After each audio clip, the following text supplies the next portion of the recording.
Paul talks about this, like I said, in 1 Corinthians 10, 1 and 2, that says Israel was baptized into Moses and in the cloud and the sea. This was, in a sense, according to Paul, their national baptism. It was an identity-shaping mark that marked them off as God's covenant people. You know, those people who went through the water, those are mine. You may see them walking around in the wilderness, or you may see them in the promised land, but if they're the people who went through the water, those are mine. In the same way, Romans 6, verses 3 and 4 says that we pass through the waters of baptism as an act of identification with our Savior. We are buried under the water like Jesus was. We are raised from the water like He was from the dead. It is a picture that marks us off as another one of those who has died and been reborn.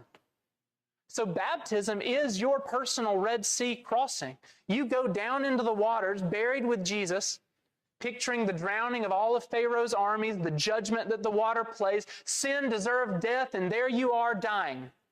And as you come up, you picture the resurrection of Christ, the coming out on the other side. Baptism says, the old man is dead, the new man's alive. God brought me through the water safe and secure.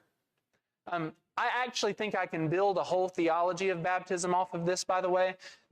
In no small part, this is why I believe that baptism requires immersion, because only immersion tells us the truth of the gospel. Sprinkling, Pharaoh wishes he was sprinkled with the Red Sea. He wishes he was poured with the Red Sea. Now, he was buried in the Red Sea. Only being plunged beneath the waters and raised to life captures the drama of what baptism is supposed to capture. That's why he says we were buried with Him in baptism into death, in order that just as Christ was raised, we too might be raised. Burials don't happen with a few drops of dirt. They happen when you go all the way under.